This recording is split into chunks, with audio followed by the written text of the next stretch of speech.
Inspector साहेब या ठिकाणी बसलेले आहेत. साहेब, एसी मध्ये बसणारी पोरं दंगलीमध्ये आज जात नाहीत, जातात तुमची आमची लेकरं, तुमची आमची भाऊ. म्हणून ही कविता, तिचं नाव चल दंगल समजून घेऊ.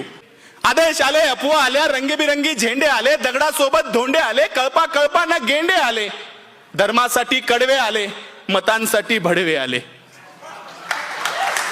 दंगल पेटली, घरं पेटले, दंगल पेटली, घरं पेटले, हलक्या मेंदूचे पेटून उठले, गाड्या तुटल्या, काचा फुटल्या, यात माणसांचं मरण झालं, ब्रेकिंग न्यूजला कारण झालं, पत्रकार घटनेच्या खोलात गेले, घटनास्थळीचे जेलात गेले. त्यांना जामीन द्यायला आलं कोण? झेंड्यावाले का धर्मावाले? आले माय बाप आणि भाऊ. चल दंगल समजून घेऊ, खरं खोटं तपासून पाहू. की हे जे काल झालं, हे जे काल झालं त्यात फक्त गरिबाचं हाल झालं. हे जे काल झालं त्यात फक्त गरिबाचं हाल झालं. पोलिसांना